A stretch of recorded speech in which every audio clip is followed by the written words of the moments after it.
अगर हमारी सरकार बनेगी तो इनको स्थायी करेंगे और स्थायी के साथ साथ इनके मानदेय को भी बढ़ाने का काम करेंगे। नीति आयोग का रिपोर्ट कि बिहार हर चीज़ में लास्ट नंबर पे है पूरे देश में, तो आप समझ जाइए कौन दोषी। आज बता दो, कोई सत्ता में बैठा हो अगर गरीब के बारे में सोचता हो, गरीब के बारे में अगर चिंतित हो, किसी को गरीब से मतलब नहीं है। ये लोग पूंजीपति लोग का सरकार है, देश को केवल 30-40 लोग चलाने का काम कर रहे हैं। आंगनबाड़ी है, स्वयं सहायता समूह है, आशा दीदी है, इस सब का जो स्थायी हो जाते, मानदेय बढ़ जाता। हमने अपने घोषणा पत्र में कहा था कि आंगनबाड़ी हो, आशा वर्कर हो, स्वयं सहायता समूह हो, अगर हमारी सरकार बनेगी तो इनको स्थायी करेंगे और स्थायी के साथ साथ इनके मानदेय को भी बढ़ाने का काम करेंगे। हमने बिहार विधानसभा में मांग की कि पुराना पेंशन कानून जो है वो लागू होना चाहिए, लेकिन सरकार को कोई चिंता नहीं। अब बिहार के मुख्यमंत्री 17 साल से हैं और भारत सरकार का एजेंसी रिपोर्ट दिया कि नीति आयोग का रिपोर्ट कि बिहार हर चीज़ में लास्ट नंबर पे है पूरे देश में, तो आप समझ जाइए कौन दोषी है, किसकी सरकार है, क्यों नहीं काम कर रहे, क्यों बिहार के साथ अभी भी पक्षपात कर रहे हैं। ये लोग आपस में इन लोगों को कोनो उसको गरिया रहा है, कोनो उसको गरिया रहा है, कोनो वो कुर्सी पे आना चाह रहा है तो कोनो अपना कुर्सी बचाना चाह रहा। यहाँ ये नहीं देख रहा कि गरीब बिहार का जनता का क्या हाल हो रहा है। तो इसलिए हम ज़्यादा समय नहीं लेना चाहते। आप सब लोगों से अपील करेंगे कि एक एक वोट जो है भाई, ना जात के नाम पे ना धर्म के नाम पे, हम लोग सबके लिए काम करेंगे। जो लोग हमको वोट भी नहीं देंगे, हम उनका भी आवाज़ बुलंद करने का काम करेंगे। जब हम बेरोजगारी को हटाने की बात करते हैं तो बताओ कौन सा ऐसा जात है जिसमें बेरोजगारी नहीं है? यानी हम सबों की बात करते हैं। जब महंगाई हटाने की बात करते हैं, कम करने की बात करते हैं, तो महंगाई सबके लिए, सब जात के लिए। तो हम तो सबों की बात करना चाहते हैं। शिक्षा, चिकित्सा हो, कारखाने लगे, पलायन रुके, ताकि आप सब लोगों की तरक्की हो, यही हम लोगों की कामना है। तो आप सब लोग से यही अपील है कि पहला क्रमांक नंबर पे 12 तारीख को ईवीएम में बटन दाबिए लालटेन पर, और अमर जी को आप लोग भारी मतों से जिताने का काम कीजिए। बताओ कहाँ से गरीब किसान को यूरिया नहीं मिल रहा, खाद नहीं मिल रहा, सही धान का उचित दाम नहीं मिल रहा, लोग परेशान हैं। बिहार का लोग बाढ़ से तबाह होता है। बताओ मुजफ्फरपुर में इतना लीची का होता है, क्या है, फूड प्रोसेसिंग यूनिट खोला जाता, कारखाना खोला जाता, एक बताइए कहीं नहीं। केला हाजीपुर में होता, लीची मुजफ्फरपुर में होता, आम होता, आपका गन्ना होता है, आपका क्या भुट्टा होता है, मकई होता है, कहीं कुछ नहीं। एक योजना बता दीजिए जो बिहार में जिसका फैक्ट्री लगा हो, फूड प्रोसेसिंग यूनिट का फैक्ट्री लगती तो काम होता, यहाँ के किसानों की स्थिति अच्छी होती, लेकिन कोई काम नहीं किया जा रहा है इस मौजूदा सरकार के अलावा। इसलिए आप सब लोगों से हम यही अपील करते हैं कि आप सब लोगों ने इतना प्यार दिया, इतना मान सम्मान दिया, आप लोगों ने इतनी ताकत दी, आज इतना ताकत हमको दिए हैं कि आज जब बिहार विधानसभा में जनता के मुद्दे को उठाते हैं तो मुख्यमंत्री जो है भाग खड़े होते हैं, कोई जवाब नहीं होता। आज इतना ताकत दिया कि मंत्री अगर झूठ बोलते हैं, सदन को गुमराह करते हैं, तो उनका नाक रगड़वाने का हम लोग काम करते हैं, ताकि सरकार पे दबाव रहे, वो जनता के प्रति उत्तरदायी बने। अभी सीएजी के रिपोर्ट में आया कि बिहार सरकार 2 लाख करोड़ का हिसाब किताब नहीं दे रही है। कितने का? 2 लाख करोड़ का हिसाब किताब जो है नहीं दे रही। तो आप समझ जाइए कितना बड़ा बेईमानी। ये 2 लाख करोड़ में कितना के रोजगार लग जाता। बताइए अनाजवा जो मिलता है तो गैस चाहिए कि नहीं चाहिए, कड़वा तेल चाहिए कि नहीं चाहिए पका के खाने में, मसाला चाहिए कि नहीं चाहिए। ये महंगाई में दाल गायब हो गया, रोटी गायब हो गया, सिलेंडर चाहिए कि ना, तो 1000 रुपया के पार बा। करवा तेल नींबू 400 किलो में मिल रहा है, नींबू। आप बताओ कैसे घर चलेगा रे भाई? ये तो ठग है, ये लोग ठगने का काम कर रहा।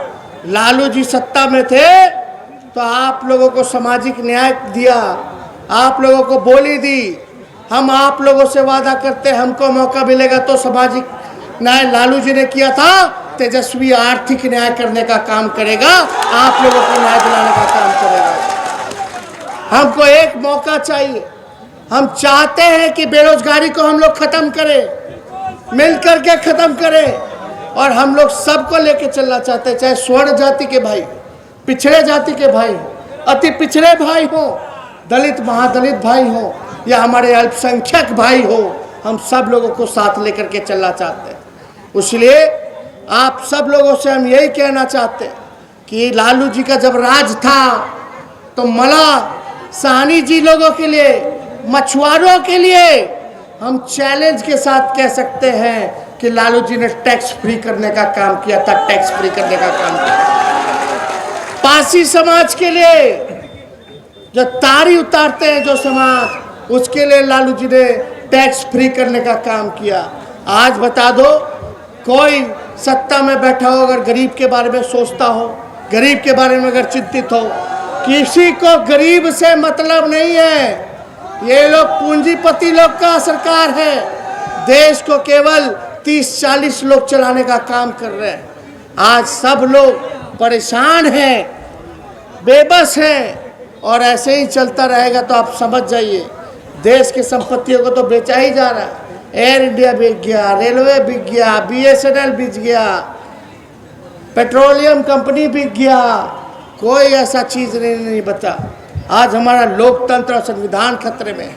इसलिए आप लोगों से हम मांग करने आए हैं कि आप लोगों ने जो ताकत बिहार विधानसभा में दिया और कल जो परिणाम आया बिहार विधान परिषद में, हम आगे बढ़े हैं और नीतीश जी का बीजेपी का नीचे हुए हैं।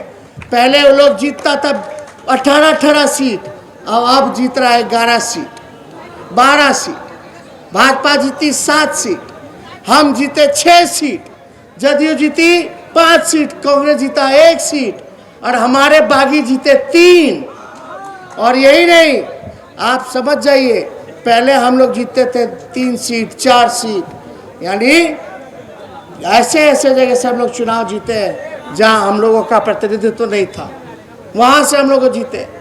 हमने पिछले बार टिकट में भी भूमिहार समाज को भी 5 टिकट हम लोगों ने दिया, तो हमको जो है 3 टिकट जो है 3 लोग जो है जीत करके आने का काम किए। और यही नहीं, बिहार विधानसभा में हम लोगों ने पिछड़ों को भी टिकट दिया, हम लोगों ने अल्पसंख्यकों को भी टिकट दिया, हम लोगों ने दलितों को भी टिकट दिया, हम लोगों ने जितने समाज के अति पिछड़े समाज के लोग आते हैं उनको टिकट दिया।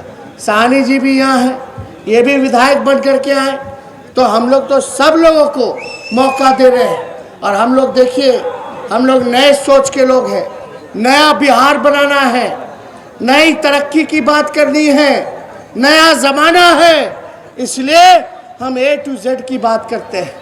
हम सब लोगों से यही कहना चाहते हैं, समावेशी विकास के लिए सभी लोगों को हम मान सम्मान देंगे। कोई समाज का ऐसा भाई जो मेरा पीछे ना छूटे, उन सबको साथ लेकर के चलने का काम करेंगे। और हम लोग कहेंगे, अल्पसंख्यक भाइयों को भी कहेंगे कि गोल बंद होकर के लालू जी के हाथ को मजबूत कीजिए, मेरे को ताकत दीजिए, ताकि फिरका प्रस्ती ताकतों को सत्ता में आने से हम लोग रोकने का काम करें। तो आप सब लोगों से यही गुहार है कि चुपचाप देखिए, बड़ा बड़ा लोग आएगा, केंद्र मंत्री आएंगे, बिहार सरकार के मंत्री आएंगे, MP जी आएंगे, भाजपा के जदयू के बड़ा नेता आएंगे।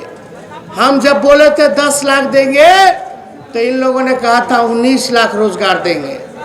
आप बताना, आएंगे तो बैठाइएगा कुर्सी पर और उनसे पूछिएगा, सर हमारा 19 लाख रोजगार जो 20 में घोषणा की तो कहाँ है? और 14 वाला 2 करोड़ छोड़ दीजिए, बिहार में जो खाली घोषणा किए थे 19 लाख का वही बता दीजिए। 2 करोड़ का हिसाब अगर 14 से लेंगे तब तो गुनाह करते रह जाइए। सबको इन लोगों ने ठगने का काम किया। पहले भाजपा के लोग बोलते थे अब की बार महंगाई पर मार मोदी सरकार। कहाँ गया जी भाई महंगाई पर मार? बिहार में देख लीजिए क्या स्थिति बनी हुई है। पढ़ाई लिखाई नहीं, बहाली होता है 2013 का बहाली अब तक पूरा नहीं हुआ। जो पैसा दे देता है, जो परीक्षा नहीं दिया उसका हो जाता है, जो बेचारा जो मेरिट पे होता है उसको बाहर कर दिया जाता है। और भी बहाली नहीं हो पा रहा। कोई परीक्षा जो है समय पे नहीं होता। विश्वविद्यालय चले जाइए, ग्रेजुएशन जो है 3 साल में पूरा नहीं हो पाता। क्या स्थिति हो गई है, चरमरा सी गई है। तो इसलिए आप सब लोगों से बोलना चाहते हैं, ये उपचुनाव है। आप महान जनता पहुंचा का एक संदेश दे सरकार को कि आपने जो वादा किया था उसको पूरा कीजिए, नहीं तो आने वाले समय में यही बिहार की जनता और बौछार की जनता ने जो संदेश दिया है सत्ता को उखाड़ के फेंकने का काम करेगी। जो काम करेगी उसको वोट देने का काम करेगी। अब आए दिन इतना अपराध बढ़ रहा है। बताइए, मुख्यमंत्री जब सुरक्षित नहीं है तो बिहार का कौन व्यक्ति सुरक्षित हो सकता है? अपने घर बख्तियारपुर मुख्यमंत्री जी गए। देखिए, ऐसा नहीं होना चाहिए। जनता को अगर कोई नेता पसंद नहीं है तो पीटना नहीं चाहिए। अगर चोट देना ही है तो वोट का चोट देना चाहिए। एक घटना का हम निंदा करते, लेकिन ये घटना एक सवाल खड़ा करता है। मुख्यमंत्री का जन्म बख्तियारपुर में, और बख्तियारपुर में मुख्यमंत्री जी के घर में घुस करके एक घूंसा मार दिया। तो जब बिहार के मुख्यमंत्री, और बिहार का मुख्यमंत्री पूरे बिहार में सबसे सुरक्षित होता है, करोड़ों हजारों लोग और करोड़ों रुपया उनके सुरक्षा में बहाया जाता है, फिर भी जो है मुख्यमंत्री घूसा खा लेते हैं, तो आम आवाम का सोचिए कि कौन बिहार में सुरक्षित है? कोई सुरक्षित नहीं है। दिन दहाड़े गोली चलाया जा रहा है, हत्या किया जा रहा है, अपहरण किया जा रहा है।